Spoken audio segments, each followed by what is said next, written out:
Good evening. I ask you to join me in a moment of silence.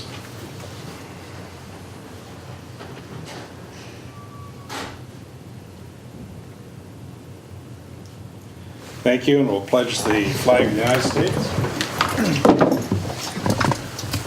I pledge allegiance to the flag of the United States of America and to the republic for which it stands, one nation under God, indivisible, with liberty and justice for all. Hi, Katie. Hi. I knew we were waiting for somebody. Call the meeting of City Council of Buckhannon to order. Our first item is to recognize any guests, and I don't think we have any Wesleyan guests. They must be packing up for spring break. Spring break is starting. So, Always got a cool. Spring break? Is that a play on words He or doesn't what? start. He doesn't start. Yes. Yes, sir. You got a cold, David? Yes. I can tell as soon as you I can't even, pretty soon you won't even be able to get Sudafed. Does that mean you can't read as much as you normally do? That's right. I won't be Thank reading you. much. I got a whole cough drop. Jody, you want to address City Council? No, not until you get into one of the subjects you have okay. questions. Yeah, that's all it was. Do it now if you like.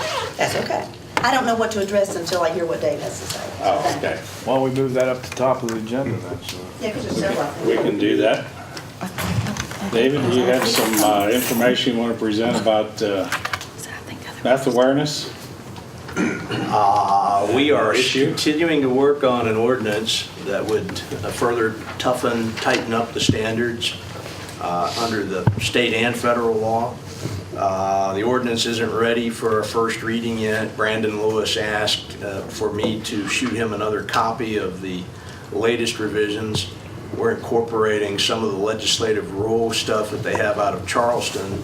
There still was an outside chance going into legislative session ends on Saturday that the governor might go ahead and push forth the tougher criminal standards for meth issues, which would play into our ordinance. Although, according to Mr. Lewis, he's not very optimistic that that's going to happen. The governor is apparently more involved with the Sudafed bill than he is with toughening things up on meth contamination abatement. Mr. Lewis believes that there'll be good opportunity in the 2015 legislative session for that tougher bill to go into effect, but it would probably be brought in progressively, and full enactment of that legislation wouldn't occur until probably July 1 of 2016. So rather than us sit around and not have an ordinance for 2 years or longer, it's still my strong recommendation to the council that we move forth with that, but incorporating everything we can, the kitchen sink kind of an approach, if you will. And before there would be a first reading offered to council, I will give you all a draft copy that will be widely disseminated throughout the community so that everybody will know what's in it before we reach a first reading point. But Yeah, that's why I'm Sparking here, and I think, interest, or- yeah, that's why I was here, because we thought we were going to be a reading, and Ron had said, you know, when we have that point, you know, try to get some people here, and we thought it was a first reading, so it's just an interest as to where we're going with this and that kind of thing.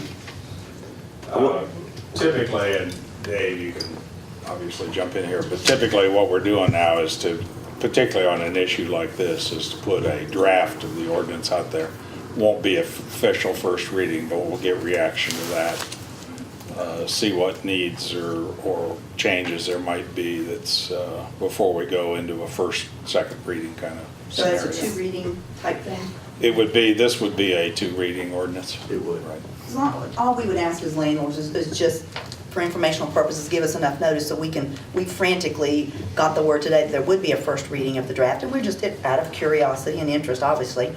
So we tried to get a hold of people thinking there would be a first reading. So just give us a little notice and we could at least hear what's going on, maybe offer some help, I don't know.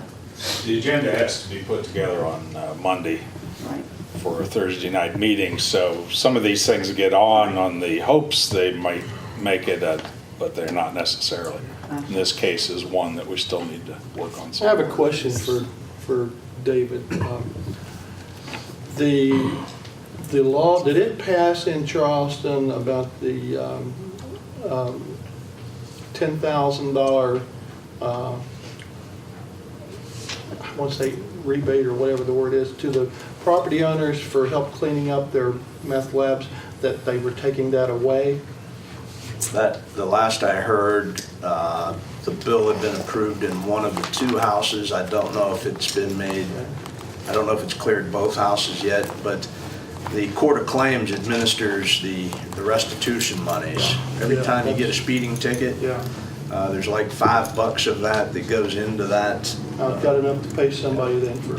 And in the past 5-year period of time, it's my understanding that as much as 75% of all of those many hundreds of thousands of dollars that are generated each year, 75% of it has gone to meth abatement, contamination abatement. Okay, I have somewhat of a solution for that, for whatever, however it gets to the legislature or not. But I don't really think it's fair to landlords, as they do not have as much control over the property as I would, having something in my own home that I'm doing. If I have a meth lab in my house, I don't think I should get money back to clean it up. However, I can see an extreme difference in a landlord's position where they have somebody in their apartment, say, especially if you've got 150 apartments out here, and you can't possibly supervise every one of them.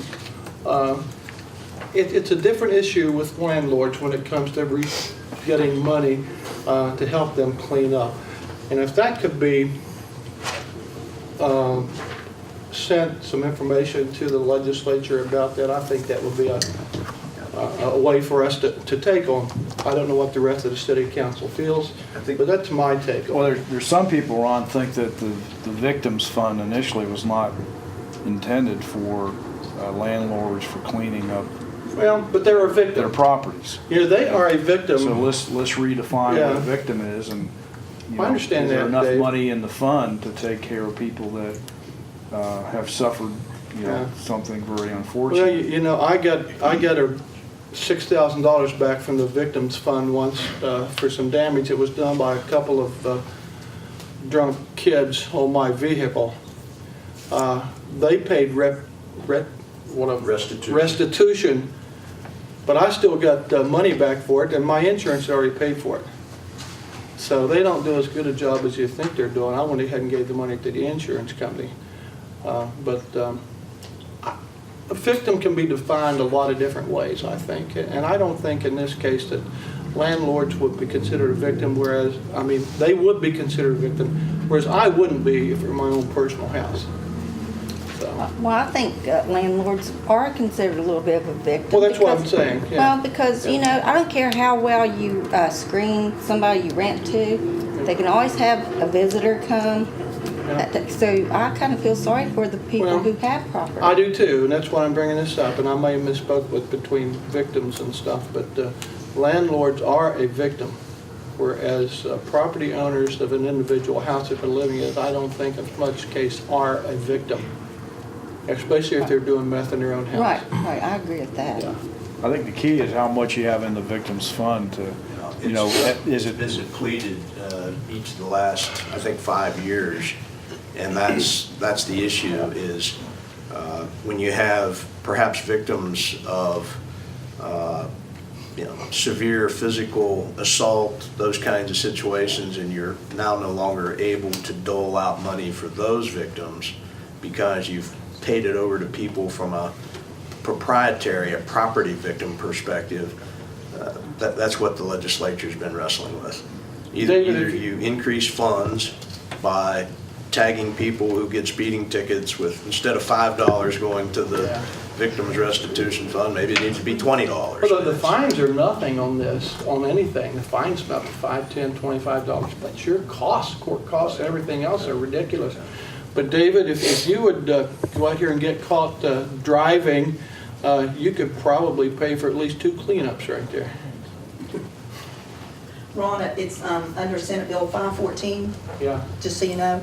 We pulled this up about 6 o'clock, and it looks like what they're trying to strike. It says allowable expenses include the following, and it's interesting, any reasonable charges include incurred reasonable products, including medical care, medical health counseling, prosthetic devices, eyeglasses. That's for probably the person that had the problem, dentures and so on.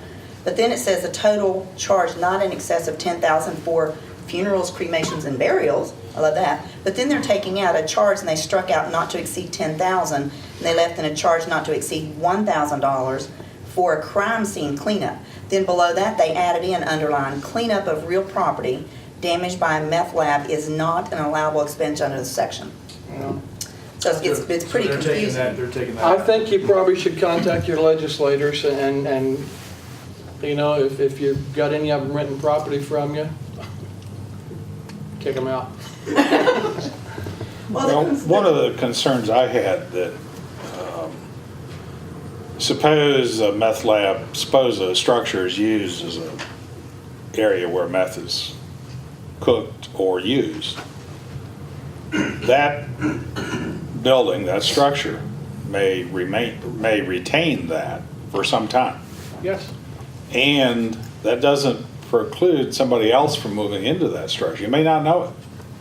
So what's the liability, potential liability for property owners on down the road in terms of damage to a child or to anybody else that occupies that residency? Or the landlord that doesn't know they're there. So I think part of what we've talked about so far is actually coming up with some, if it's possible, coming up with some mechanism to at least provide some assurance that that facility, when there's a change of renters, is in fact clean. And that may be expensive in its own right. Well, you know, we're required now to have asbestos checks and everything when we sell a property for the roofing and everything else, so. Well, these tests are not terribly difficult, as was explained to us.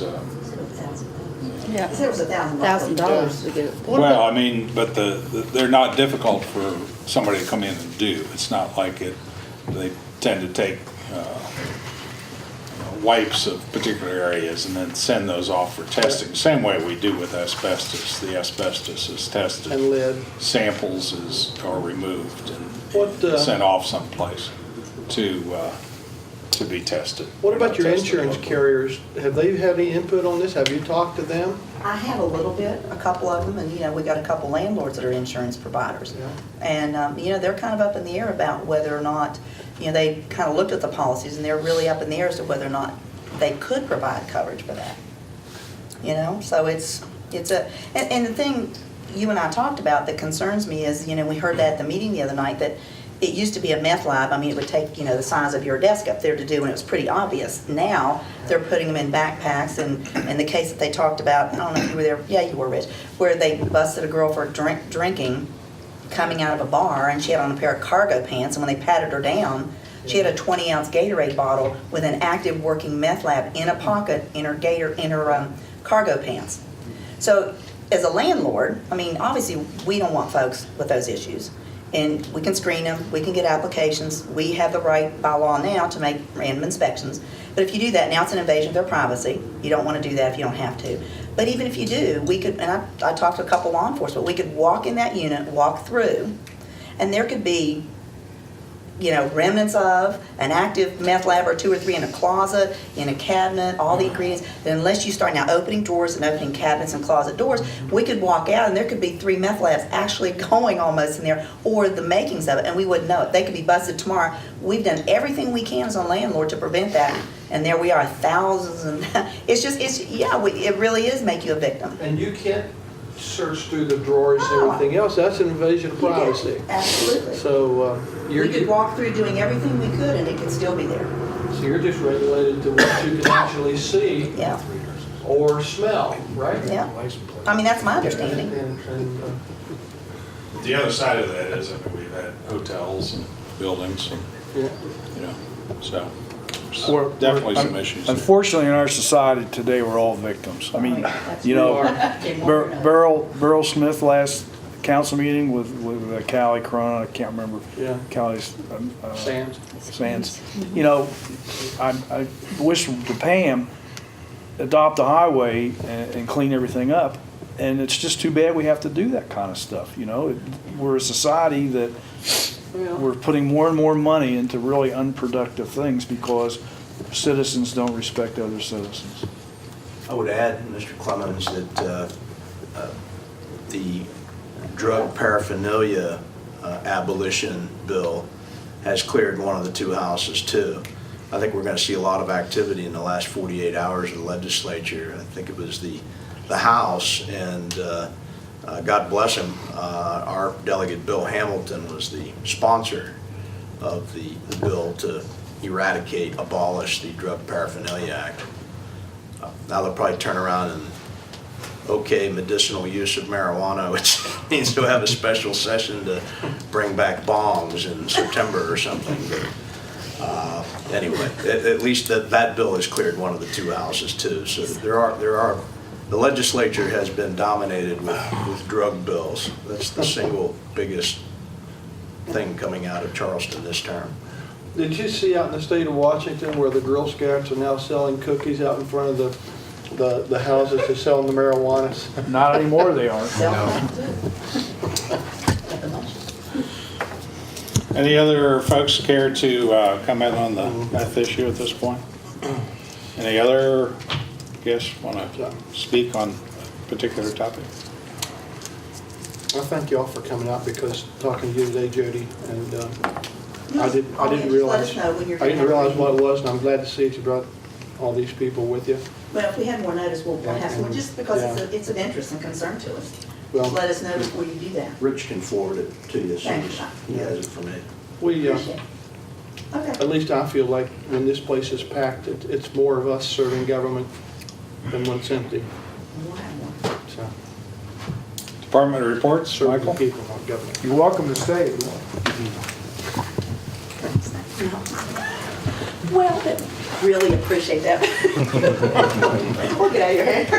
Thank you very much, I appreciate it. What hair, Joey? Yeah, well, speak for yourself, Dave. How you behave yourself? Yeah. Not much fun, is it? Doing your report. And it was a good report, too. No, it's very good. We're still your light bulb. You do have the general fund report summary ending February 28, 2014. I do want to note that our total revenues to date are $2,478,904.02. Our total expenditures to date are $2,383,454.73, which is an excess positive revenue over expenditures of $95,449.29. A lot of what I want to talk about tonight is really just giving you a heads up and an update on our March 20th meeting. There's a lot of business to be conducted at that meeting. But first I want to talk to you about our National Guard Armory and Conference Center, give you an update on that. We had a meeting today with Colonel Lambert with the National Guard and some individuals from Omni and Associates discussing the amenities, if you will, of the conference center itself, the actual conference center rooms. And we had some discussion about what the Guard was going to provide and then the cost of the amenities that the City of Buckhannon, the Building Commission, and the Upshur County Convention and Visitors Bureau would have to absorb. We did get some good news. It appears that the National Guard is acquiring and purchasing most of the items needed for the conference center. Drop-down projectors, screens, flat screen TVs, tables and chairs, painting the walls of the carpet as well. So that's good news in a sense that it doesn't appear that there's going to have to be too much, knock on wood, that we're going to have to cover with our remaining balance that we have off of the USDA money we borrowed. Again, we borrowed $765,000. $15,000 of that went to our bond council. $150,000 of that went to the extension of the water line to the water department. We have a $400,000 commitment, which I basically just chalk up to bricks and mortar, or just financial commitment to the conference center, which leaves us $200,000, and then of course the CVB is kicking in $100,000. So we essentially have $300,000 total for amenities at the conference center. Out of that $300,000, that also includes costs for the kitchen. And the reason that I'm coming to you tonight is just to make you aware, we do have our kitchen estimate in. I actually had a kitchen consultant, believe it or not, working on this. Yes, they make money doing that. And I want to bring to you tonight the kitchen estimate.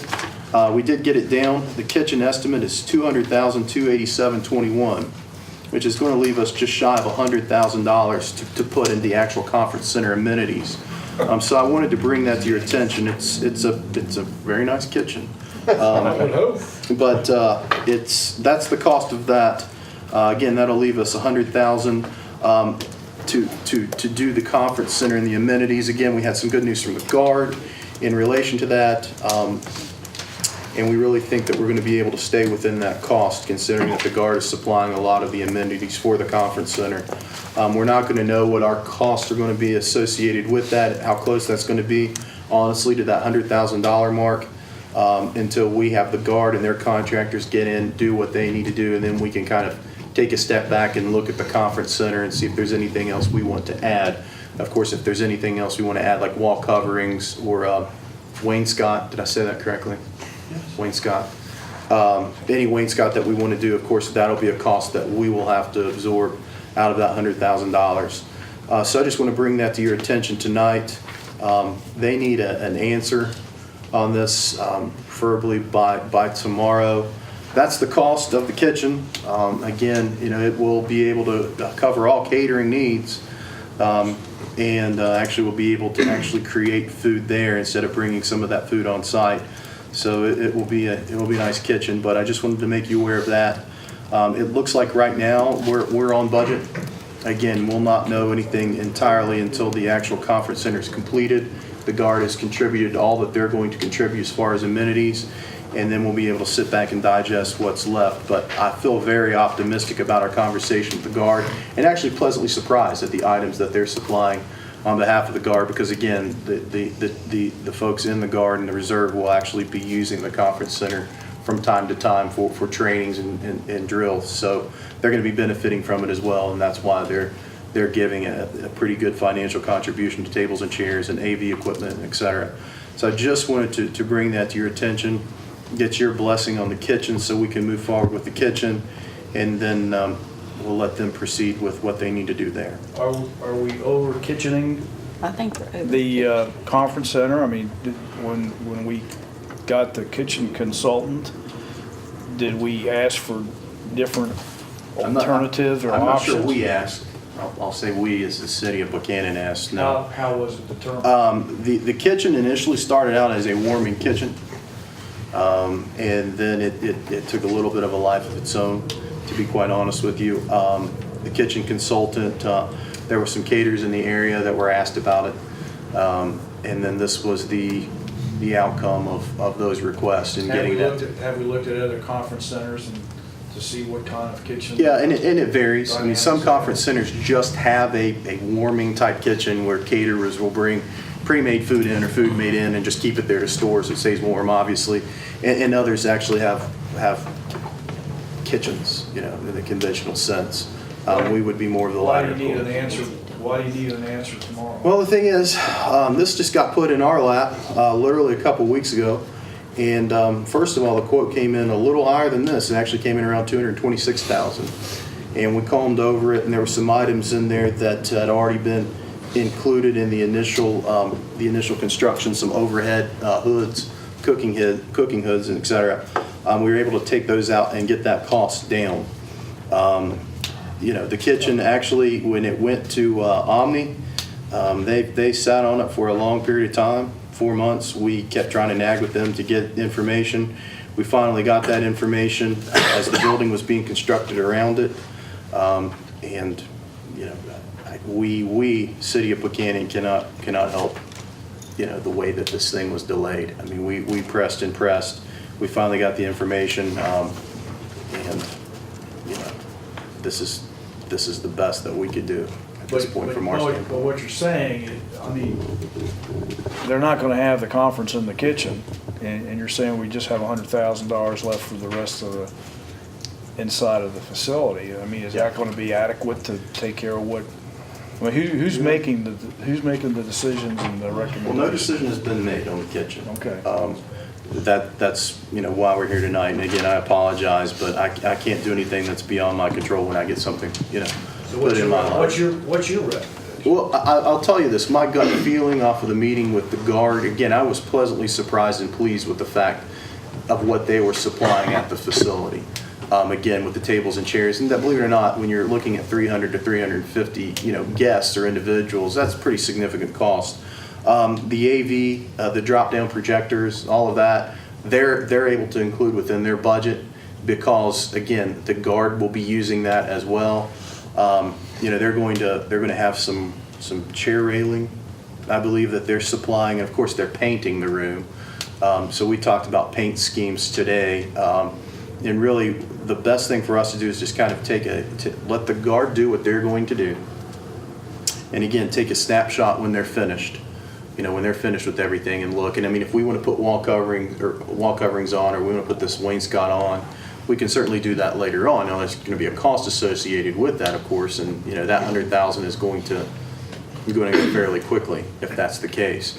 But Laura Meadows, we received a mock of it earlier this afternoon, late afternoon, early evening, and it looks to be pretty decent. So I guess kind of to go about a circle and get back to the point where I'm comfortable in doing this. I feel comfortable.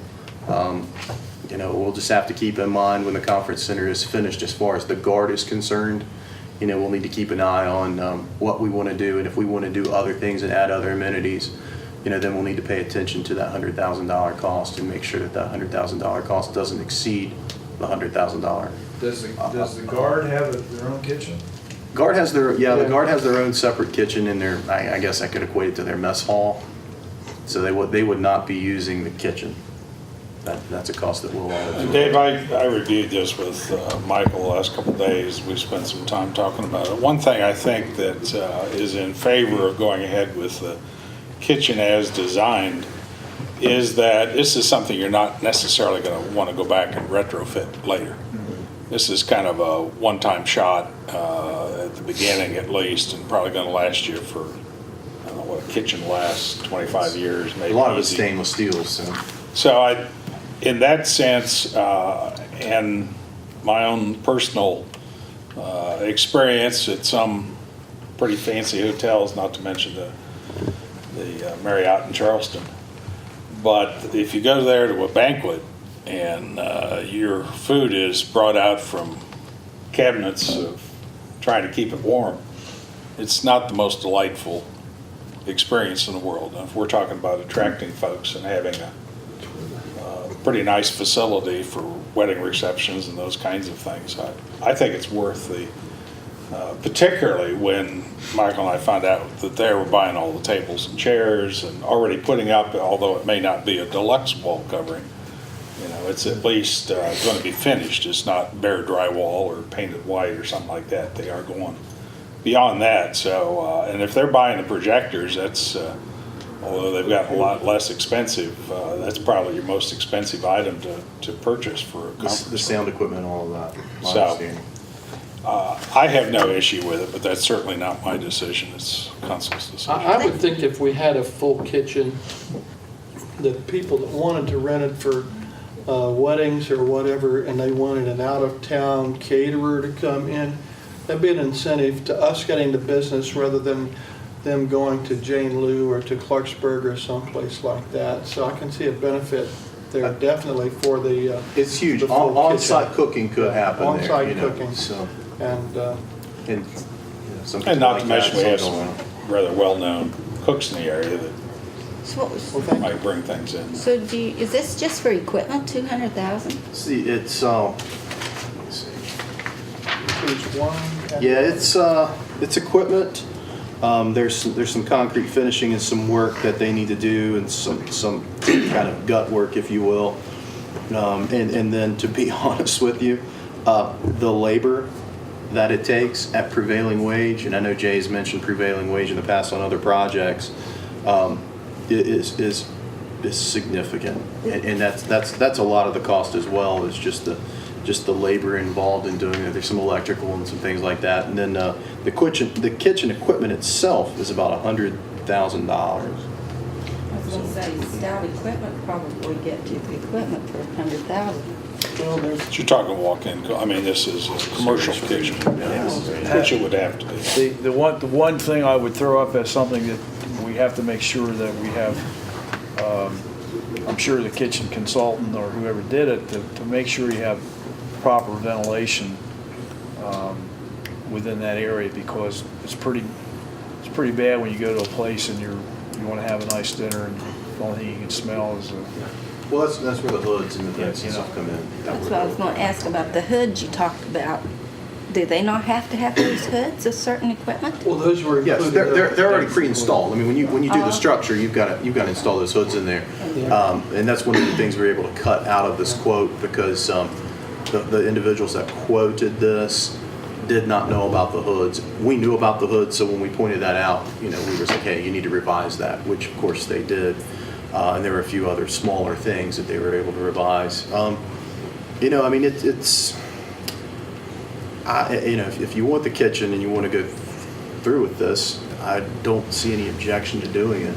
It's just, the 100,000 is what we'll have remaining for the amenities. But from the talks that we had today, the carpet that of course the guard is furnishing, the tables and chairs the guard is furnishing, the AV equipment that the guard is furnishing, pretty much even the paint scheme that they're doing in there, I think, No, I think it looks pretty nice. We may look at it and be like, hey, that looks good. We may not have to add really too many amenities. In that case, 100,000 will be more than enough. But we'll have to wait till we see what all the guard provides, and it's kind of sitting back and saying, well, we'd like to have this as well. And of course, if we do have that, then that's going to be a cost that'll come out of 100,000. what about sprinkler system? Will that already be in All there? that's in. All that's in. Ancillary systems, everything. And what happens if we don't approve it tonight? You're saying you need a decision by tomorrow. I mean, you sound like you're somewhat frustrated that it's been pushed to this quickly. Is that the case? I'm always frustrated with things that I don't have any control over. But with this, we have, Jay Allen and I don't really have, much control over the say. That's individuals with the CVB and other individuals that what they want in that kitchen, because that they're going to be over the conference center. We're just the finance end of it, which is pretty significant. I'm just frustrated that it took several months to get this quote, and then when we get it, we had to comb through it and take some things out. I actually talked to the individual today. I'm like, my gosh, can we give you an answer next week or something? He's like, no, I really needed to have it weeks ago. I'm like, well, you can't really give a decision when you don't get it, and then you have to get a revision back from them. So, this thing is dated March 3rd. So that wasn't that long ago. Of course, we hadn't had a council meeting at that point. A question about when somebody rents this facility and uses the kitchen for a couple of hundred people, who's responsible and who's going to supervise the maintenance and the cleaning and everything of all this expensive kitchen equipment? Now that's one place that perhaps a warming kitchen would be a lot better off than a real big kitchen. I've been in a lot of restaurant kitchens before, and I've seen one that you could eat off the kitchen floor, and that's Sal Carmona's down in Morgantown. There is a janitor that's employed, my understanding, and from the guard that will do the cleaning. And again, I'll share a little bit of a frustration we talked about when the CVB was here. There is a management group that is basically essentially the board of directors of the guard. There's representatives from the guard. There's a representative from council, which council had elected me as that representative. There's a representative from the CVB, the Development Authority, the Upshur County Commission. And this group is basically the management group of that. And unfortunately, that group has not met to discuss items like that, which I feel need to be in a contract. You know, caterers should come in, you know, what are the responsibilities of the caterer, and we haven't had that. I mean, I don't see a janitor being able to keep the place up to health department standards. I agree. I really think it could be a real We'll just have problem. to deposit I agree. just for the Well, kitchen. Well, and I think there'll be different levels, I would imagine, with a space like that. Anytime I've rented conference space, even when you wanted to use a projector, for example, you had to pay extra for a projector, extra for a, and I'm sure the kitchen will come with, I'm sure we're not just gonna be able to allow people to just run into it, and kids will be able to run around and play in the commercial kitchen, you know. But still yet, Yes. it's our kitchen, our responsibility, Right. and that bothers me when we have no control over the groups that are going to be in there as far as cleanup and maintenance. And believe me, I have seen some kitchens where somebody rented in places that they left in terrible shape. Do you And think- it took thousands of dollars to clean them up. Well, I would hope that, you know, whatever contract or however the catering goes down, that somewhere, and I guess I'll just have to yield on the CVB, that in managing the conference center, that they would have something in a contract with Well, each of you the need to- caterers to come you in, need that, to you get know, a- you'll maintain certain provisions, certain cleanliness, certain health standards. Deposit. You need to get a deposit so that if they don't, you know, do what they need to do, then it comes out of their deposit. But I'm still somewhat concerned that you say we have to make the decision tonight. Or, you know, what happens if we say we want to think about it for another 2 weeks? I do think your decision, though, you need to realize, just to reiterate, I think your request here is that this is in fact within the agreed upon budget, Yeah, right? at this It's a time it question is. what type you, And, you know, the only way that we're going to know where we're heading, and I will say this, again, commitment on the kitchen leaves us about $100,000. The guard is going to go and furnish the amenities that we've agreed upon and that they said that they were going to do. Again, it was a good meeting. When they're finished, we will take a step back and look at what we have. If there's kind of that, oh gee whiz, I'd like to have this, or wait, we want to have that, that's fine. We can actually contract with the contractor ourselves, which actually would probably be cheaper than getting the GC that's doing the guard. And we can do that. And then at that point, we'll know what we can afford because we'll have $100,000. If we want to, you know, if we take a step back from a conference center when it's finished and say, oh, well, we'd like to have amenity A, B, and C, well, that's fine. We can go and look for costs for amenity A, B, and C, and then we'll know exactly, we'll compare that to the $100,000 that we have left remaining and then see if we're going to be over budget or maybe some of that has to be scrapped. Maybe there has to be a compromise in it. You know, that one thing is unknown to me. Again, it's just from what I was hearing from the guard today, everything that the guard is supplying. I mean, we went down a laundry list. Are you supplying this? Yep, we're doing that because the guard's going to be using. You're supplying this? Yes, we're going to do that. Really, the only sticking point for us was potential for wall coverings and this wainscot. That's it. I mean, we're going to get a wall painted with a nice rail. And the mock-up that I saw today looked pretty good. And maybe everybody's happy with that and satisfied with that. I don't want to discount that fact either. But, you know, I'm just saying, you know, any decisions that need to be made will be made, you know, around that $100,000 mark, or, you know, we'll have to go back to they'll have to go back to the other entities and ask for more money. I think, this is just my opinion for what it's worth, I think the longer term issue that I see starting to blossom out here is how you're going to manage that whole facility, who has a responsibility for it. I mean, I can see we're gonna have to have a conference center director at some point in time. I think so too. Which is funded by, you know, the CVB, which is ultimately funded by the hotel and motel tax, a portion of it. And, you know, we think the kitchen is going to be able to attract more conferences and increase the bottom line. That's great, but I do think we still have a lot of work to do to dot the i's and cross the t's for the future. there is a conference center director that the CVB plans to hire. They're in that process right now. But it's a temporary position, right? No, it's part-time, Part-time. it's not temporary. Not, that's what I meant, part-time position. This all goes back, reminds me of back when revenue sharing days when we were offered stuff free from the government, and we built the library and it was free, and I kept talking to the commissioners and saying, but it's not free. Well, it's free, we don't have to pay anything for it. Oh, they understand now that it was never free. And yeah, I understand now that by rushing into this and getting a huge kitchen, although I do see the benefit for it. Size of the kitchen doesn't change. Well, I mean, not a huge kitchen, but all the Characteristic. Bells and characters, you whistles in know. the kitchen. A couple of $100,000 kitchen compared to a warming kitchen, it may be fine, it may go, but I just have a little bit of a problem with the maintenance of it and everything.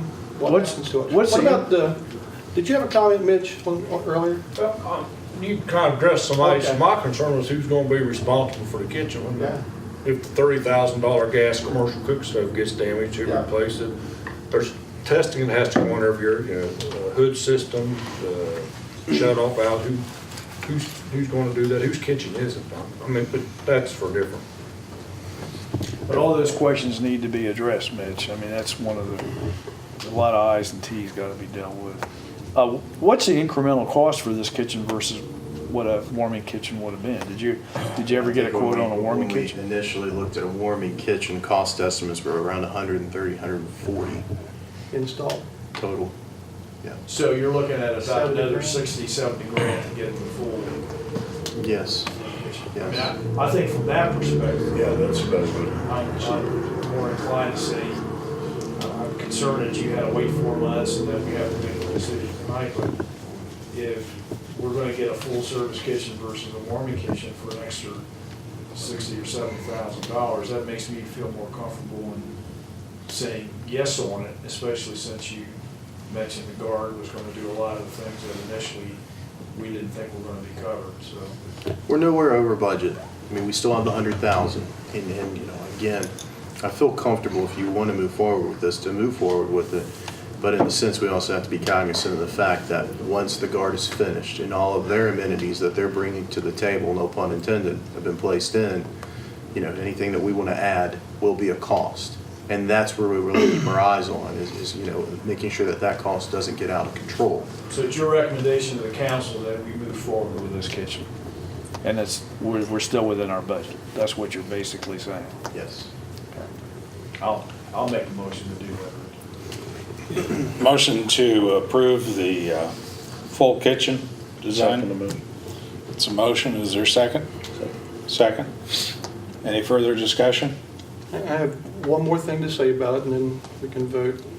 I really appreciate the amount of work and what the National Guard is giving us on this. I honestly do. I don't appreciate the fact I think we're being pushed into this and rushed into it by the so-called kitchen coordinator or whomever else might be. No, it's Omni. Omni is the. I don't appreciate that, and the fact we're given 1 day to vote on it. So that's all I've got to say about it. Any other discussion? I do want to note, it's not the National Guard. The Guard. Right. Well, Nothing to do with it's that. But you know, again, we have $300,000 left for the conference center once we did the 400,000 brick and mortar, the 150 for the water line. And as of right now, this falls within our budget, maybe a little bit more higher on the side of the kitchen. But, you know, we're still within 100,000 to the good with a lot of those amenities that we were thinking we were going to have to pay for that were confirmed today that we're not going to have to. Otherwise, I wouldn't feel comfortable about this either.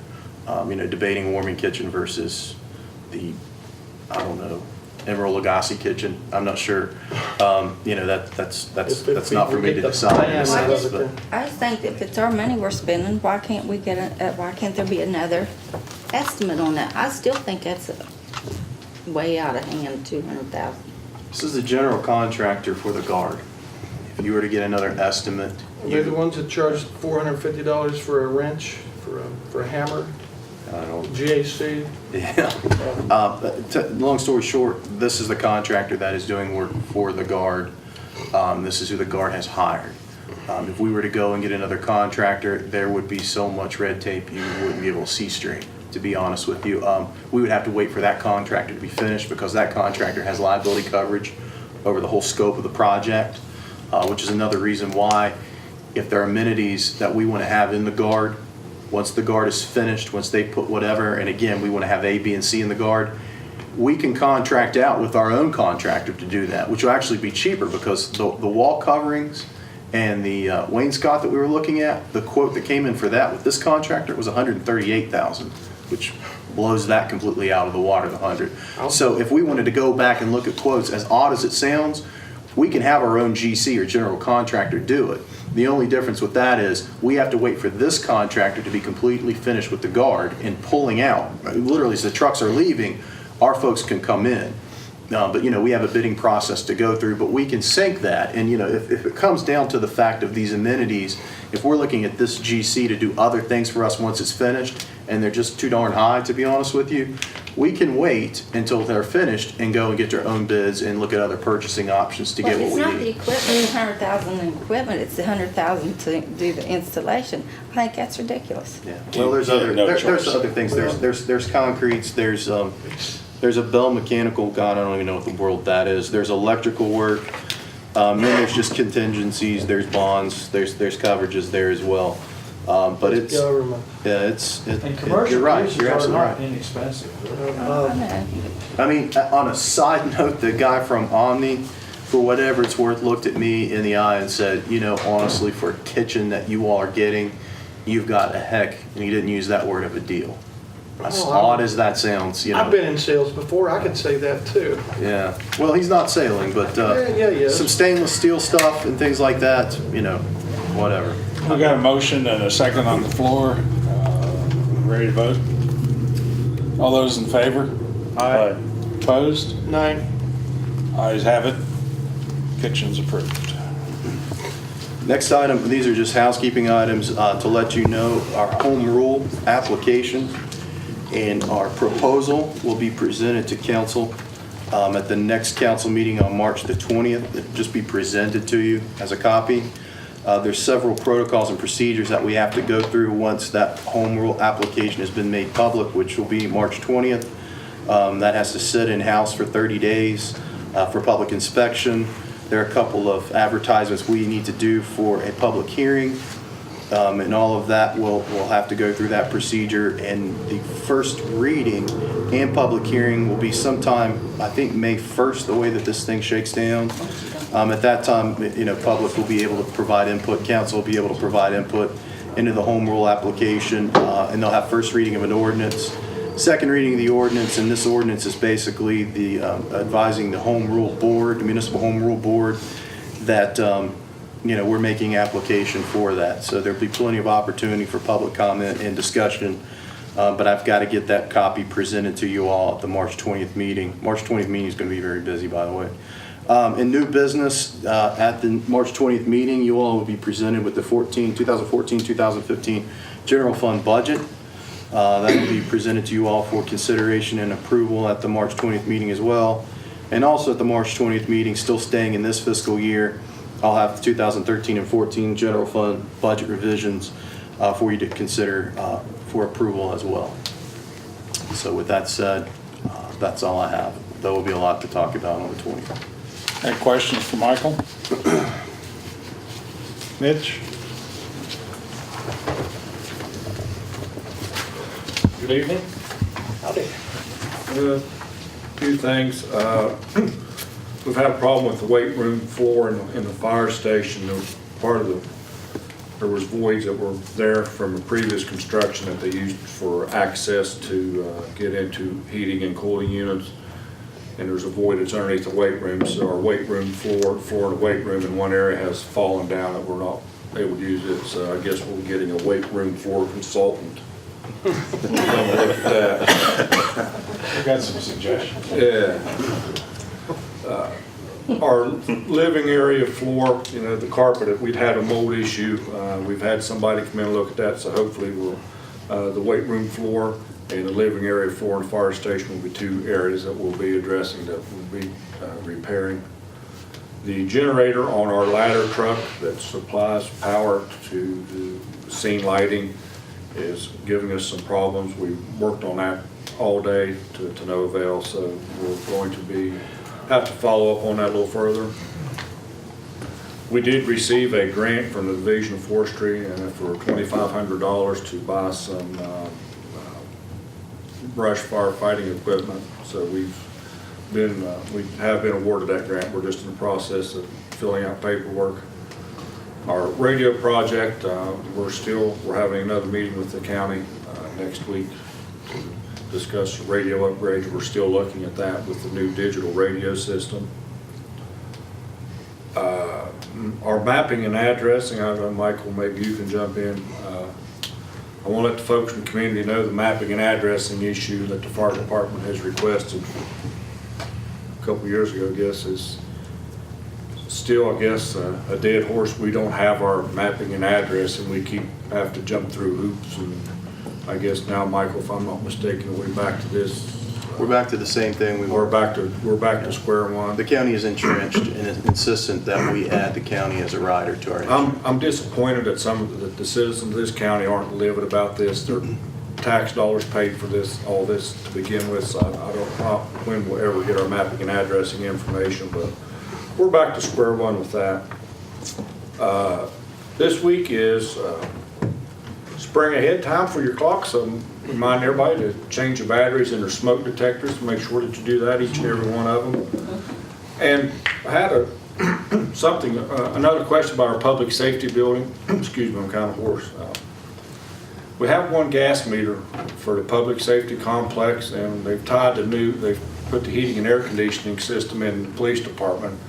And the gas line that goes to the police department has been tied into the fire department's gas line, and I'm unsure how we're going to distinguish who's paying what gas bill. That whole complex is on one gas meter, and how are we going to distinguish for budget purposes? How are we going to take care of gas bills? Can we put a flow meter on to determine how much goes to each one? As a cost accountant in a former life, I'd suggest we can come up with a square footage Yeah, or it's not cubic that big a footage. deal. I mean, Except your garage, the way you heat the main bays is probably a whole lot different than the way you heat office space. So to make some allowances for that. just come up with an application process. It's not, you know. Nothing toward it. Not that big a deal. I'm more concerned about what you said about the mapping. Well, What do we need to do with that? that's, Dave, you have any opinions on that, or? You're asking me? I thought it was resolved months ago. We doctored the proposed agreement that was sent here from the county. The county resolved to accept it, and even though they accepted it and executed the document, they are now reneging on what appears to me to be a valid and binding contract between the two entities. So do we want to go to circuit court against the county commission? Why are they? That's a decision for the council. Why are they reneging? Okay, let me give you a history. Again, the county came back after they went and did their mapping and said that if we wanted to have access to that, we had to add them as a rider on our insurance, because their insurance had concerns that our firemen or whoever else got access to this map from the city level, if they altered that map in any way, changed an address or did something arbitrarily, that could create potential legal ramifications for the county if, an ambulance, or not ambulance, in this case, the fire department missed a house, or there was some inaccuracies in the map that maybe caused harm to an individual or individuals. They had concerns over that. We had talked to them about basically in this agreement, when they first gave us this MOU, that piece was in there. We had talked to them about saying, hey, look, we're not going to alter the map, but if it makes you feel great, if we alter the map, we will hold you harmless. But if you do any alterations, you will hold us harmless. And we thought that would get us past this impasse. Apparently, that's not the case. We have had talks with our insurance, and our insurance is adamant about us not adding the county to our insurance for this. We've talked to the county administrator about adding a read-only to the document, just so we could have the mapping that the county has in a read-only setting, to where we could not alter it. Never got any information back on that. So this is where we're at today. Then I think the next time we have the fifth Thursday, we ought to have a meeting with the county commissioners and have the agenda, and hammer this out. I agree with Mitch and David. You know, we thought this was a done deal. It's a very valuable tool. I mean, the fire department's been waiting for it for 2 years. I want, they keep, the thing I have a problem with is they keep talking about if we change them. We're not gonna change where anybody's address Well, is. listen, We're not gonna change it, but we're not listen. using this as a dispatch aid. We want it for our pre-planning and for hydrant locations. That's They what, reneged on this, and I think we ought to hold their feet to the fire and find out what's going on. Again, I'm not going to crucify the commission. I don't think it's the commission who's saying this. It's the commission through their insurance that's saying Well, this. then let's get their insurance people here and our insurance people. David, if I understand, if we took it to circuit court, the only thing we're asking for is a circuit court to make a determination as to whether or not they are to do this for us according to their agreement, right? I understand that they executed the agreement as was modified. Yeah. And after they executed the agreement that was modified, someone up with the county has acted surprised that there were changes made to the agreement when we told them we were making changes to the agreement. I mean, that's sort of it in a nutshell. I mean, there wasn't anything underhanded done by the city. We had discussion over the course of a number of meetings about this very issue. And the contract, the proposed contract was revised by the city, submitted back to the county, and they approved it. And then it came time to pay the piper and turn over the goods. Oh, wait a second, we still have this insurance issue. No, we don't, we took it out. And we told you we were taking it out. Oh, well, we didn't recall that. So that's basically where we are. I think we need to have a meeting with When's the next fifth Thursday, and is this something we can discuss in executive session? May 29th. If you were seriously looking at a Litigating. litigation situation, you could. I am serious. We have to resolve it somehow. It's taken so many years I don't know to why get we past discuss this. it in the executive session. This is a matter we Yeah. need to discuss. Well, let's in discuss it then. End of the street. Well, I think that's what we're doing now. I think- How about if we go ahead and have David check into, pass the word down the street to the other end. We're considering this. Let's see what happens. Well, I'd rather pass the word down the street, and rather than wait for a fifth Thursday, Yeah. I would think it would be incumbent upon the council to request a special meeting with the county commission. I know it's a busy month in March already, but the sooner you could schedule that special meeting for the purpose of discussing that issue, it's important enough to do that. I think so too. We could stick it on invite them to the first meeting in April Sure. and have that on the Well, why not agenda. just, Well, special meeting, I could see there being an hour's worth of discussion anyway about this issue, and a special meeting might be a better forum for that. And you could invite not only Mitch Tacey's guys, but this affects all of the fire departments. This is a countywide thing.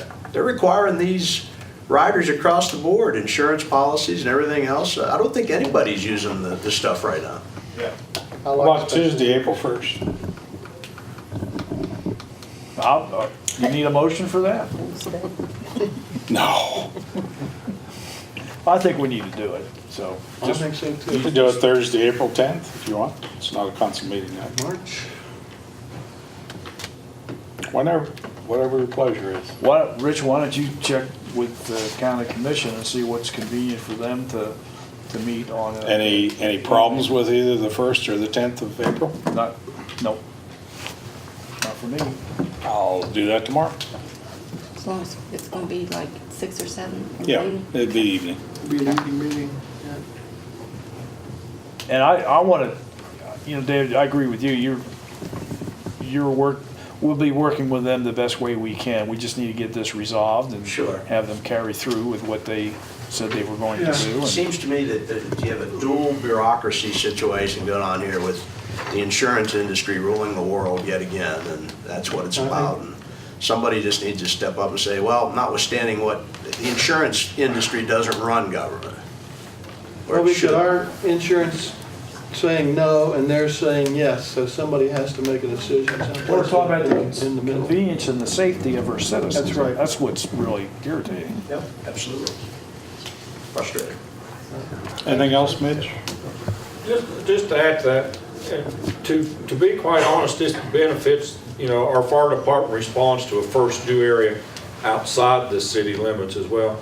Actually, this will what we're needing is for us to benefit those folks more so than anywhere. I mean, we're very familiar with our hydrants and stuff in the city, but we have outlying areas that, where we deal with public service districts who put in hydrants and make changes sometimes that we're not, privy of. There's private bridges, and all this information is in this mapping and addressing bridges, and all kinds of information. So it benefits those citizens more so than it does the citizens now. And in Buckhannon, we know our streets, very well here. We know our hydrant and our water system very well. So That's what we get done.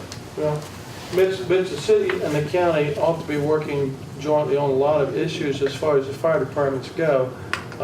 Is it true that right now, if you have a call out in the county, that there are 3 departments that are called out on one fire now because of manpower? yes, sir. And that's not enough. And what happens if the fire department, if the manpower gets even lower, you're gonna have to go to 4 departments called out? We've discussed that with the response sometimes out in the county, especially with, when you're looking at 3 fire departments. You're going to have to go to 4 fire departments at some point in time, but by the time you do that, the time frame is so great, you don't have a chance of saving anything. If you're not there in the first few minutes in today's construction, you're not, your chances of saving any property or lives is very, very, very remote. And with 3 fire departments now, you may get, 5 guys. We may have a crew of guys go, and other fire departments come, and out of 3 fire departments, it's not uncommon, to maybe only get 1 or 2 guys from each fire department. So How do you see the solution to this? money, pay firemen. Paid firemen? Increase in fire fees? Yeah, I did. I've talked to Michael. I don't know about increase, but I'm talking, restructuring. well, Or I pretty much know what I want to do within the city, but I'm talking about what should the county do as far as help, because most of these departments are in the county that we're talking about having the problems. One of them, I understand, is almost ready to close doors now. Is it a county? People aren't volunteering for anything. They don't volunteer to coach Little League Baseball. They don't volunteer to be in the Lions Club, the Rotary. They don't volunteer to serve on the board at Stockton. People don't volunteer anymore to do anything. And I'm a dinosaur in my way of thinking, and I don't see our society getting any better in that aspect of things. And it's going to, one of these days, it's going to take either something catastrophic to happen, or somebody, 2 or 3 people really bite the bullet. If you want quick response, you pay for it. It's just that simple. If you want people to be there within a few minutes of your emergency incident, then you're going to have to pay those people to do that. It works with the emergency squad. It works pretty well with our fire department. I mean, And what people don't understand, in West Virginia, we have a really low tax base, and when you go to other states, you are paying for this protection, and you're paying dearly for it, because you pay state taxes, local taxes, county taxes, district taxes, all the way down to city taxes, and they all go to different things. Every little town and borough has a separate school district. They all have separate fire districts, and they all have separate taxing for each district. So we're getting along really well in Upshur County as far as that goes. Ron, I hear the comment, well, I have insurance, I don't care if my house burns down. Well, that may be a true statement, but those people, to me, have never had their house burned down to see how catastrophic that is. Right. But on the flip side of that, if you're stuck out here at the intersection of Brushy Fork and Route 33 in a T-bone accident, you're stuck in a car and there's no fire department to get you out, you can spend a lot of cold nights and days out there in the car. So, I mean, there's other things that go into this other department. There's medical responses. and we all know that the majority of the calls by the fire departments now are to assist calls, not fire calls, but they're assist calls to the EMS and for traffic and everything. So If it's, Mrs. Smith dials 911, Mrs. Smith has an emergency and expects somebody to be there to help her, and it's that simple, yeah, in my mind anyway. thanks, sir. Well, if the chief was here, I'd ask him if he's got his license plate reader, because that's an Amber Alert, but I won't do that. Not to change the subject, but to move along. Any additional comments or questions for Mitch? Well, basic, just a couple, 1 minute, maybe two. When you Clock's running. talk about the lack of volunteerism, I think that's something that's happening across the board, Mitch. And Ron, when you talk about taxes, I mean, I think it's a very multifaceted issue that not just deals with fees, but with volunteerism, with the disengagement in our society because of social media to some degree, as far as dealing with each other one-on-one.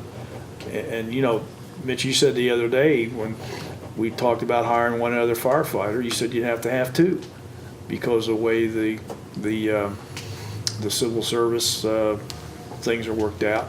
And we need some common sense in our decision making and so forth. And David hit it on the nail. Is this dual bureaucracy to some degree because of what insurance is telling us to do or not do. It's a really multifaceted issue that we got to deal with as a society someday. Consolidated government. All right, That's all. your minute's up. That was less- 1 minute. That was less than 2 minutes, wasn't it? It was less than two. It Thank was minute 3. I have a few more things I can say. I'm sure you could. Jay couldn't be here this evening. He did provide about a 3-page report, which I will not read. I will tell you, he talked about Sudden Lake Fiber Optic Upgrade Project and Water Treatment Improvement Project, which has got the go-ahead to proceed in some of the early designs and analysis by the engineering. 70% complete water line upgrade design for Island Avenue. Continue to work on the McDonald's Route 20 lane widening project. It's basically stuck in Department of Transportation and SHPO. Public Safety Complex is moving along quite well. I was down there with some other folks earlier last week? This week. And looked around, looks very good. It's coming along very nicely. Glad to see that get online here before too long. He gave a lot of details in terms of contracts and bidding and so on, and also talks about Quarter H South Waterline Project, which is about a $500,000 project to extend water out Quarter H. I did note that Dave McCauley might have some updates on the Sudden Link fiber optic area. Do you, Dave? Yes, do you want me to do that now? Sure. We had a teleconference with First Energy, that's the same thing as Mont Power, last week. Nice. And Jay's been sort of third partying the questions I've had with the power company, and sometimes he was talking with people wearing legal seeming hats and other times not. So we finally actually had a teleconference with their attorney, me, their engineer, our engineer, and we do know this. Mon Power's position is that the statute cited by Michael Kellerman has no application whatsoever to the distribution line portion of the Mon Power right-of-way that is on the fringe of Hebner Cemetery. The only way that Sudden Link could use that portion of their right-of-way, Mon Power's right-of-way, land owned by the city of Buckhannon, according to, again, Mon Power's attorney, would be for Sudden Link to get the express written consent of both the city and Mon Power. So you want the state dinner then? Well, I'm getting my Worcester sauce out, let's just say that. Mon Power has asked, in order to determine the extent of the apparent Sudden Link trespass, they are dispatching one of their crews and they hope to do this as soon as the weather breaks. They thought within the month we would have another teleconference when the data comes in. And they're going to do a site assessment to see if they can live, if Mon Power can live with Sudden Link's 8 utility poles that have been installed within the right-of-way area. Check that, 6 of the 8 poles are in the Mon Power right-of-way area. One of the poles is on the Department of Highways. One of the poles is purely on City of Buckhannon property that's outside the Mon Power right-of-way area. So that's what we're waiting on next. We're trying to get the power company to lock in its position. Mon Power is also a utility partner with the City of Buckhannon, as is Sudden Link. At some point, it would appear to me as though we're going to have to enter into a tripartite agreement between the power company, Sudden Link, and the city to allow them to do what Sudden Link wants to do. And then to determine considerations that are going to be paid by Sudden Link to each of the other 2 entities, that is the power company and the city. So it's another one of those complex, you think it's tough dealing with the insurance industry with 2 utility companies and the municipal code. Something that seems pretty simple can be pretty hairy too. Jerry, you're up. Got a couple months worth of board reports to cover, so I'm going to try to just hit the high notes, be brief. So if you have any questions, just stop me at the time and I'll try to answer those questions. Consolidated Public Works Board in the past 2 months approved 5 5K runs and a triathlon event. Approved the ad for bids for cemetery mowing and vegetation removal of the flat stones. The street yearly report. At the January meeting, we had 58 total permits at the cemetery and collected 41.3 tons of yard debris. The board has met with Frank White and discussed options of replacing the veteran bricks which have faded and install granite panels. We had some costs and things at last meeting, and the board wanted to get input from the veterans organizations before any decisions made. So hope to have more on that to come. Also approved the lease purchase of an excavator for the street department to use both on our projects as well as in the cemetery. And that's kind of the highlights of the consolidated meetings for the past 2 months.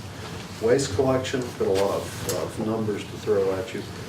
December, recycling 34.71, January 36.87 tons, and February for recycling we did 33.08 tons. At the transfer station, again, I'll just give you some tonnage figures.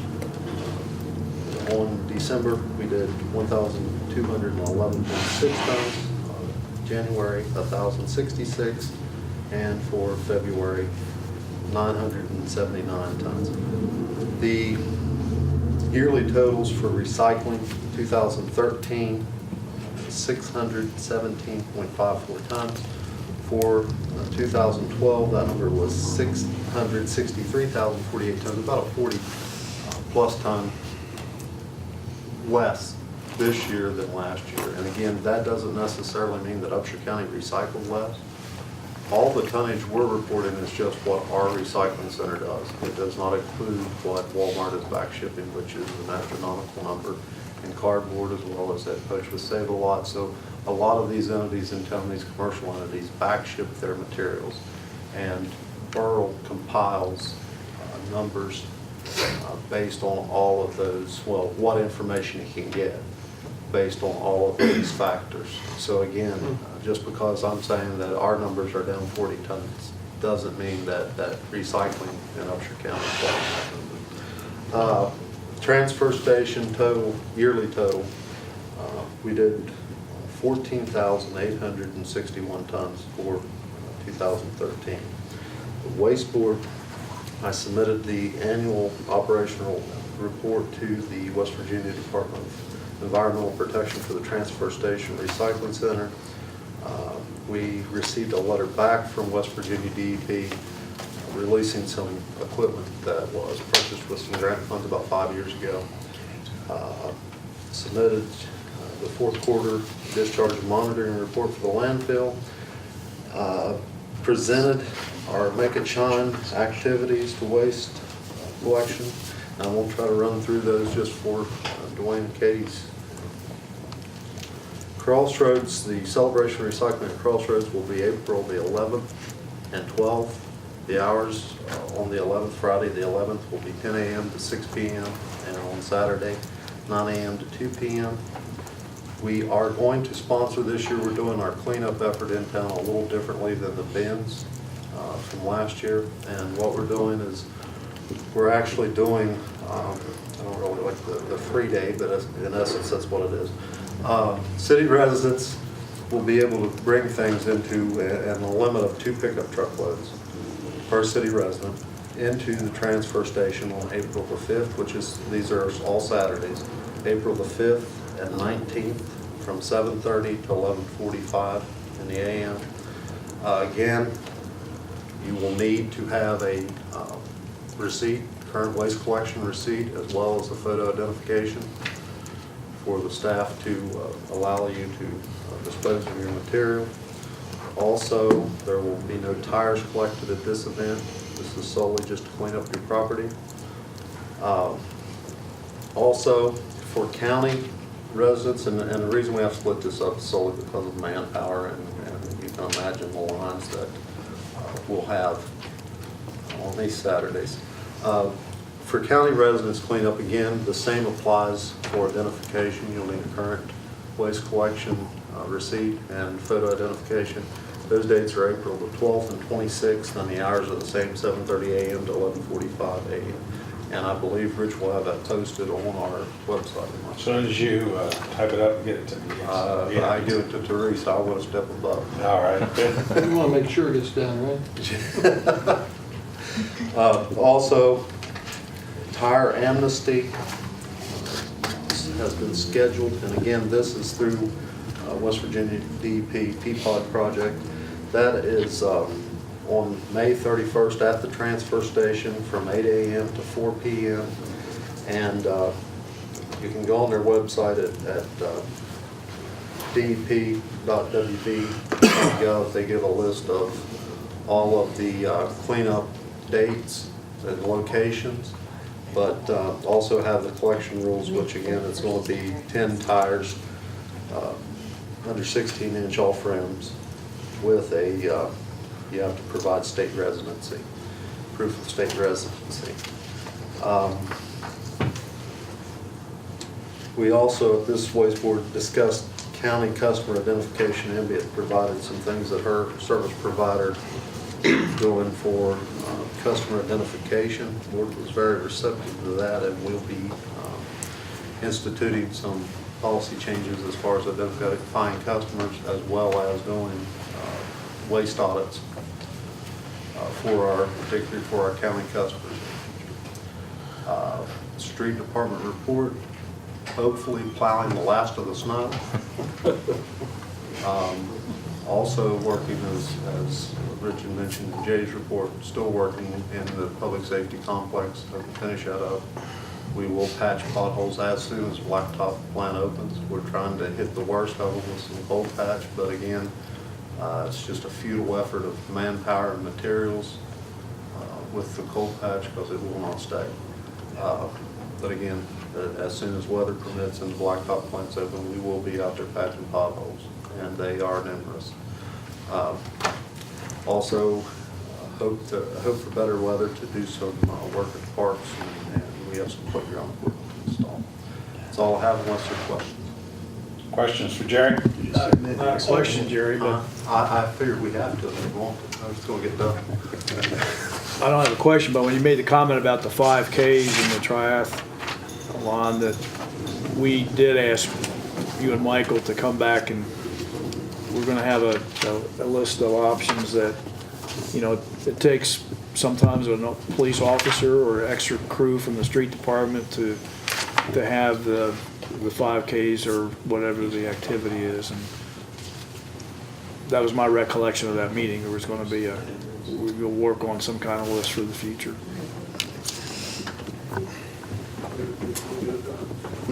Speaking of the 5Ks, where's that going to be located? Which one? Depends. Well, Depends. well, There's, 6 different maps Yeah. that we have laid out. They're all predefined. So are some of these hopefully after we get the holes patched? I hope so. That's part of the fun. Yeah, you know. Well, we could But be I liable. think, Pam, and I don't have a list of them with me, but April, I believe, was it April, Michael, was the first one Late April. that was in there. So I hope, if not, we're way behind on our work. If we don't have some of the holes patched by that time. But They run at their own risk. I think in jog, yeah, I got a couple of short questions, it won't take long.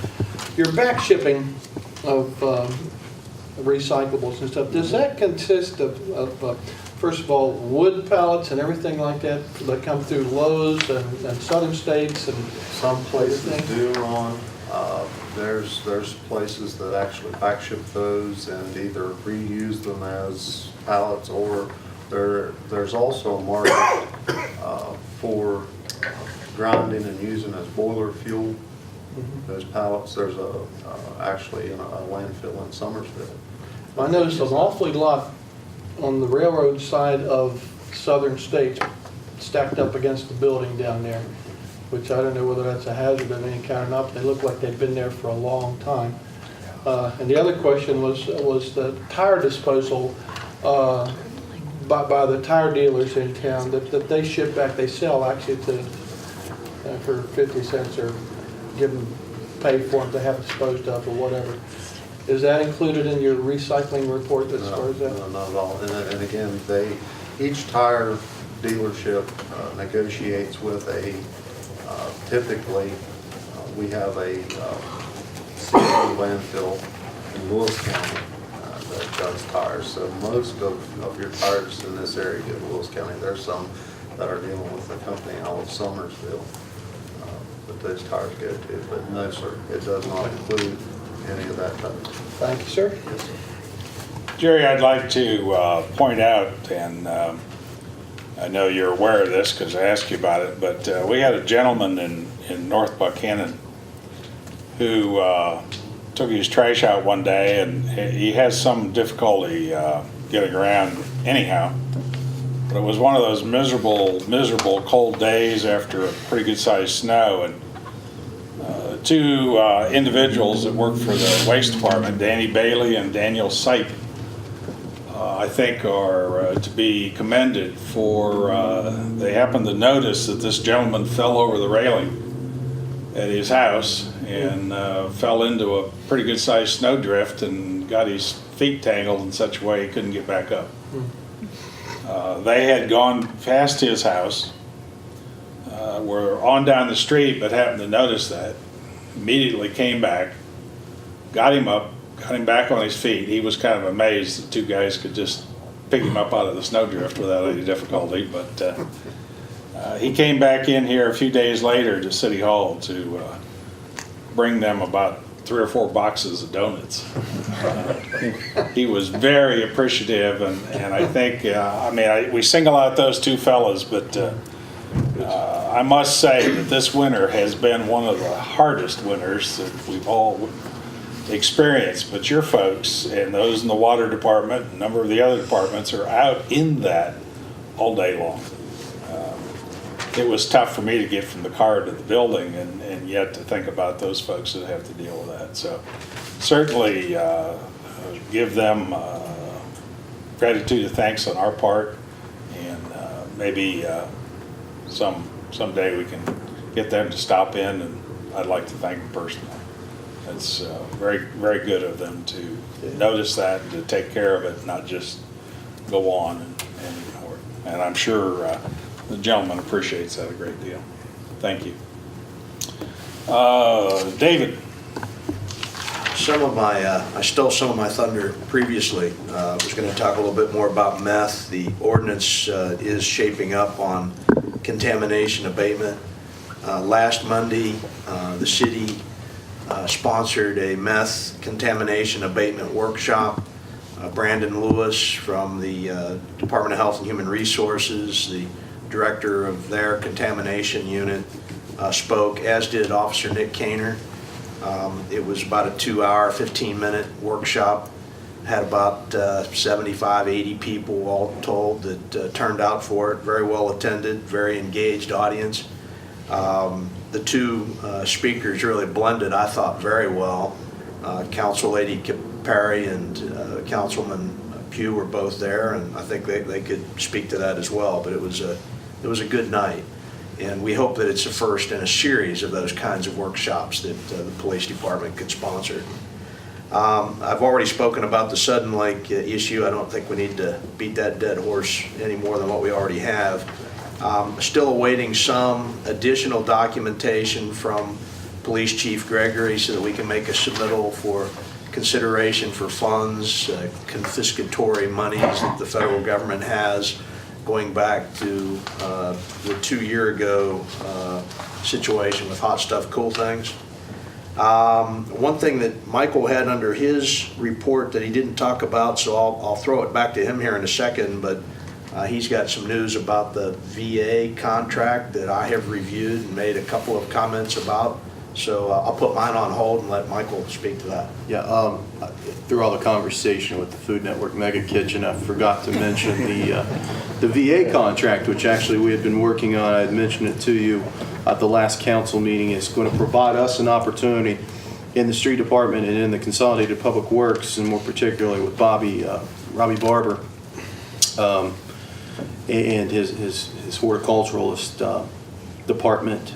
This will actually provide us with an opportunity to hire some veterans, some skilled veterans. Jerry and Robbie have been in the process of working with a representative from the VA to talk about our wants, come up with some job descriptions, if you will, or some labor descriptions that we're looking for. And what they'll do is they'll match those veterans up with those skills. We think it's a really good opportunity to partner with the VA and veterans and do a good thing for everyone in the community. And basically what you have before you is the veteran or the VA's contract between the VA and the city of Buckhannon for what they call compensated work therapy agreement. I think that's just maybe one of your first couple pages in your packet. Of course, with every agreement or anything we have, I always let our city attorney take a look at it to make sure it passes our legal muster. So I'm going to kick it back to Dave and his comments on the agreement before you consider it for approval. These employees, understand, would not be employees of the city of Buckhannon. The contract expressly provides for that. Notwithstanding that, there is one of the final enumerated paragraphs of this agreement that I found to be a little ambiguous and bothersome was that the city, as the principal to this agreement, would be required to pay any applicable state, local, federal taxes. And I'm sitting there thinking, well, other than withholdings relative to income taxes, what could they possibly be talking about? Because we don't want to get into withholding anything for these employees. They're not going to be our employees. We would be treating these workers entirely as independent contractors. So Michael is going to get back with his VA contact in the next day or two and try to get clarification about that. I would like to see that paragraph just stricken. It's our understanding in altogether. dealing with the VA, is that we would not hold out any taxes. We would again contract with the VA, and we would actually pay the VA for their services, and the VA would do all of that. There was something else in the agreement we were able to catch early on. There were some discrepancies in wages, and so I'm pretty confident that this is just an error on the VA side, and it's something that we can correct. If it's something that we can correct, then I'm asking for you all to approve that tonight. If we cannot correct, then we'll come back to council at the next council meeting with a revision or something. So, we don't want to be doing withholdings on those employees. It's our understanding. They're not even on our payroll. Correct, right. So I think this is just a matter of clarifying this and getting a fresh copy. If that's the case, I'd ask for you all approval of that tonight. And if that is a sticking point, then again, we will not enter into that agreement, and we will bring that before council again with whatever resolution we can come up with. I would just say we approve it with the exclusion of that paragraph. Jerry, do you have a comment? I will add, in one of my conversations with the representative from VA, one of the things that she did state was that this is tax-free money to the veterans. They do not take taxes from this. They receive everything but I believe, a quarter or 25% or 25 cents of what we pay. And that quarter funds the program to provide them with necessities such as steel-toed work boots or coveralls in the winter, that kind of thing. But as far as withholding, it's on their end. It is tax-free. This program is tax-free to the veterans. They get everything they make. So. Is there a motion to go ahead and explore this and approve it pending the favorable outcome of Second. It's been moved and seconded to approve the Veterans Industry Compensation Work Therapy Agreement, subject to better understanding of a couple of these issues. Any discussion? All those in favor? Aye. Aye. Opposed? Motion carries. Three other real quick things. The biggest part of my time in the last 2 weeks has been involved with two fairly substantial projects, one of which has been the Brook Street pump station matter. Again, back to a little bit of frustration, although it's understandable with state bureaucracy. The Infrastructure and Jobs Development Council has a whole slew of checklist items that they need before they will allow the city to begin to draw money from that account that had previously been dedicated $200,000, I believe, for the Brook Street pump station. 100,000 from that JDC. Yeah. Michael's been working on that and he's ready to make a draw, but they need to get a title opinion from me, and Mr. Ludlow had asked me to just sort of sign off on a blanket title opinion. I said, well, do we have all the rights of ways and easements? And Sam said, we're going to get them. I said, well, this says that I've reviewed the records and that the rights of ways have been recorded. So we had to hustle around and get our documents in order. Recently, Wesleyan College came before the council asking for a favor relative to some of the bonding things that they're doing, and the council helped them out with that. In this instance, the college has granted a very substantial right-of-way to the city to accommodate this project. So that right-of-way has been executed. It's not yet been recorded, but it will be tomorrow. If you've ever dealt with the railroad, it doesn't make any difference whether you're a government entity or not. It's like dealing with a government entity when it comes to getting a right-of-way executed. And Mr. Ludlow was able to speak with the right folks to get that right-of-way, which has also been recorded. So that's it's all good. It's just been time-consuming. I've been helping Mr. Doss with the narrative portion of actually the plank portion of the home rule application. And there's a lot involved with that. I know the council will look very closely at his forthcoming proposal, and I think it's something to get very excited about. But lots of work involved with that. And then lastly, I forgot to check today. As of Tuesday, the United States House of Representatives had still not yet taken up the vote on the Flood Insurance Affordability Act. They've tabled it 2 or 3 weeks in a row when they were supposed to have acted on it. So as soon as I get word on that, I'll pass that along to the council as well. They thought they had 10 votes more than what they needed to get House approval. However, there was a late move to try to amend the Senate bill, and if that happened, then it would need to be sent back to the Senate, so the Senate would confirm those amendments. Hopefully we'll buy some 4 or 5 years worth of time without flood insurance premiums going up. That's all I have, unless the council has questions for me. Questions for Dave?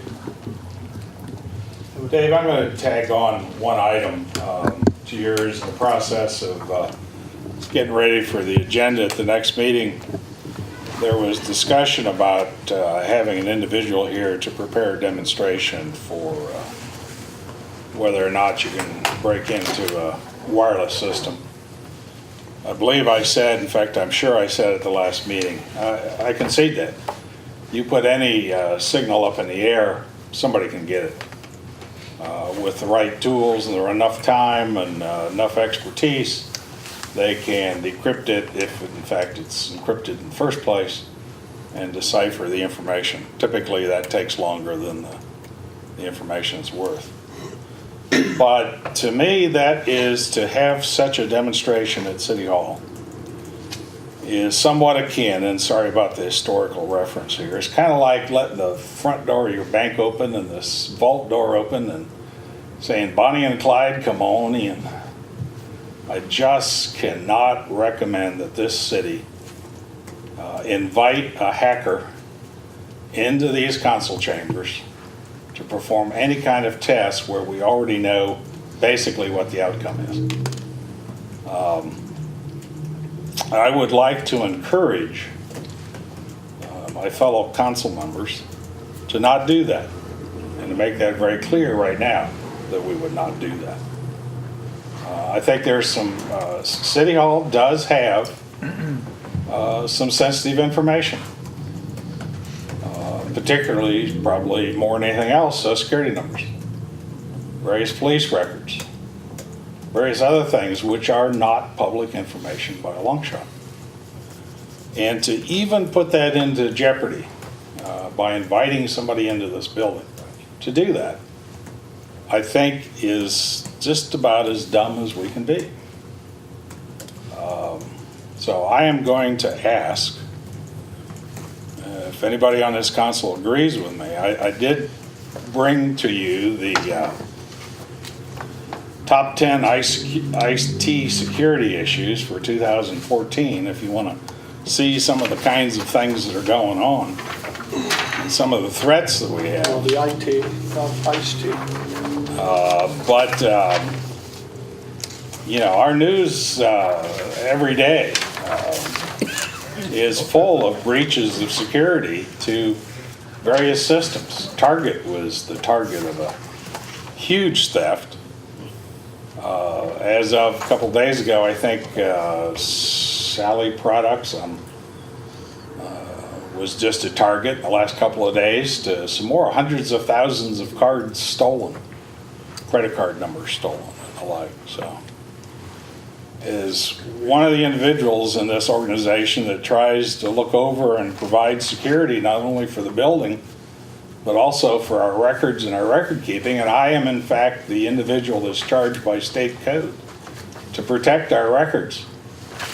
I would encourage, strongly encourage, a motion right now to not put that on the agenda. Next meeting or any time in the future. Question for you, sir. If the gentleman appeared and did not hack anything while he were here, would that change your Anybody can viewpoint? come talk about it, but it's silly to bring in equipment.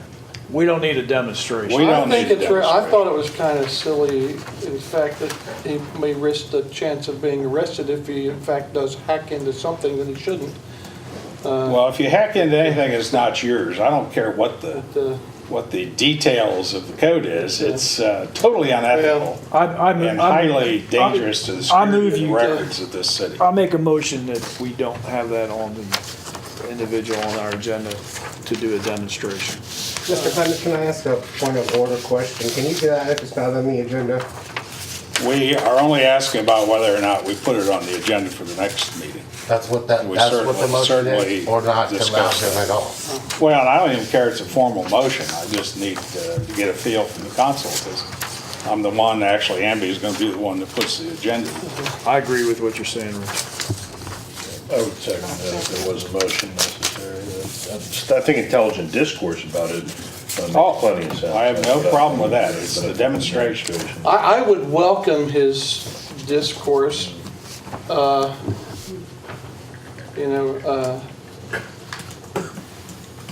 long as anybody involved like you do, Rich, realizes that yes, it can be done. It probably is being done. as we sit It is here. being done as we sit here, like you say.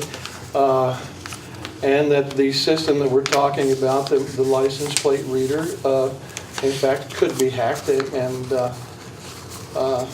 I would agree with you on that, on not having anybody to do a public demonstration or such. I I was wondering what the $200 piece of equipment was that he could get to do that, but not because I want to do it myself, but really, when I had a scanner in my car, I could go, Well, I could Ron, put we're that- not talking about scanners. no, I'm talking about hacking into somebody's phone calls. I could do that with the scanner. So Well, yeah. it's fairly simple. Back in the analog Yeah. days, yes, you can't do it today with the So digital I'll one. support you.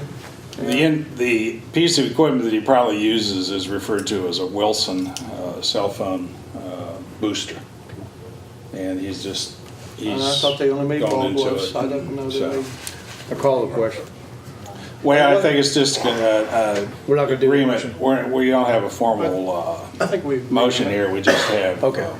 I think we- consensus not to put it on the agenda. I thought David did make a I motion. did make a motion and John seconded it, but that's okay. We're just not gonna do it. We're, Well, then just you so we have got to a Rescind it. agreement here. Yeah. I think Mitch had something to say too. Mitch? It was kind of a silly question, but how do you advertise yourself as a hacker? Do you put an ad, if you need files hacked, call me? How do you get? Well, on the Jerry and I were, I internet, mean, that's a serious discussion. I mean, how do you, the whole There's concept sounds actually- illegal to me. I don't think advertise to do that. That's right. There's actually folks out there that think that's pretty neat. I'm a hacker, Mitch, but it's only on the golf course. I'm hacking with the fire logs. Yeah. All right, the packets contain the letter that the mayor sent to West Virginia Department of Transportation regarding the traffic lights, which brings us to the consent agenda, which is the approval of the minutes of the special meeting of February 12th, minutes of the regular meeting of February 20th, approval of building and wiring permits, approval of payment of the bills, and two resolutions, 2014-07 regarding community partnership grants for zero-turn mower, and resolution 214-08 community partnership grant for, understand, a push mower and string trimmers. Push motors and string. Push mowers and string trimmers. It's the grants that we talked about at the last council meeting that were appropriated by our two state senators. One of the grants is for $11,400. The other one is for $3,200. The city's commitment to that would be 10%, which would be a total of $1,460. Would provide all the equipment we need to do all our mowing services, would revamp all of our mowing services and lawn care services for the city of Buckhannon. Is there a motion to approve the consent agenda? So moved. Second? Second. Any discussion? All those in favor say aye. Aye. Opposed? Consent agenda is approved. David, second and final reading of ordinance 379. Mr. Clemens, this is, as you say, the second and final reading. This ordinance did not require either a public hearing or a legal notice. This is a property swap, so I'll read it only by caption. Ordinance number 379 of the City of Buckhannon, an ordinance approving the city's conveyance to AFP Resources Corp., a West Virginia corporation, of that certain lot, tract, or parcel of land containing 1.41 acres, more or less, owned by the city in trade and exchange for that certain lot, tract, or parcel of land, also containing 1.41 acres, more or less, being titled with AFP Resources Corp., a West Virginia corporation, and to be conveyed to the city, all of said real estate being situated along or near Mudlick Road in Buckhannon District, Upshur County, West Virginia. You might recall at the last meeting, Mayor Davidson speaking very favorably about this ordinance. Jerry Arnold is here this evening. He could speak to it further if you would like. The Waste Collection Board has formally resolved to recommend to the council that this property swap occur. So, Mr. Arnold, do you have anything to say about this? Well, it's just, it's a positive for both entities. Actually, it allows AFP to expand their operation and possibly employ more folks. And it also benefits the city of Buckhannon and their operation there with the solid waste facility. So it's a win-win for both parties. It's my recommendation that the council approve on second reading tonight, ordinance 379. Is there a motion to approve? I so move we approve ordinance 379. Second? Second. It's been moved and seconded. Any discussion? Question? All those in favor of approving ordinance 379 on second and final reading, please say aye. Aye. Opposed? Motion carries.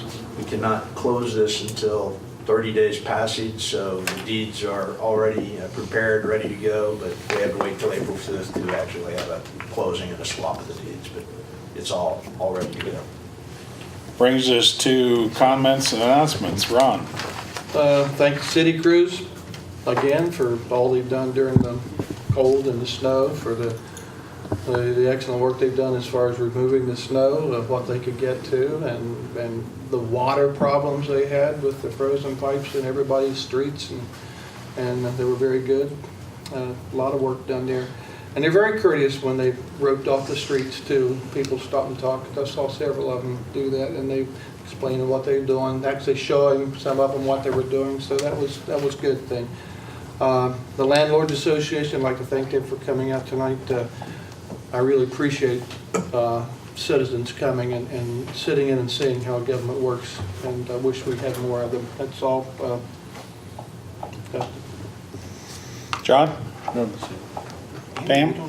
Yeah, I wanted to bring up, now that the city police, state police, whatever, are starting to give out more tickets for cell phone use, I've had it brought to my attention about a lot of the police officers being on their cell phones, not necessarily for their business, but personal. Are they allowed to be doing it? I mean, are they allowed? They are exempt They are exempt? by law, Okay. as are, I believe, other emergency people, fire department, EMS. Of course, there's no way we can tell if it's a personal Right. call or anything else, but Let's you they, hack into it. well, Yeah. we could hack into it, that's true. Well, But we can't tell that, and I realize it's the same way. right. But what I'm going to suggest, I would like to see maybe them to get Bluetooth. Because, Yeah. we don't know what they're on there for, and, they could become involved in an accident also while they're on the phone and they're, whatever. If I'm not mistaken, several city vehicles are already equipped with those. With the Bluetooth, are they? And How come all of them It's, aren't? I haven't looked at the code in detail, but my understanding is ham radio operators are allowed to use their microphones too, so, in case you see me talking. Well, I'd if, have to take you out to court. well, if there's some who have them, I think maybe everybody needs to have them, period. Well, I think they were at least offered. Yeah. Okay. Anything else, Pam? But they are exempt, if anybody questions me. Yes, they are. Okay, all right. David? I just would ask people to, as Mitch said, volunteerism is sort of declining in our country today, and people need to think about helping out and volunteering. And Mitch is also selling something for a fundraiser, right, Mitch? Yes, we're having our prize bash Saturday, the grand feature parade. Really? That's all I have except going into executive session, Rich. Okay. And just as a comment too, I appreciate the firemen and the policemen that certainly answered many accident calls in this bad weather, including some pretty serious ones on Quarter H and elsewhere in town, so appreciate that as well. We do have an executive session scheduled. Is there a motion to go into executive session? And no decisions will come out of that I'm aware of, Rich, so. Yeah, if there is, I'll contact the press. But, So moved. it's been moved. Is there a second? Second. Second to proceed into executive session due to personnel issues and board membership. Yes.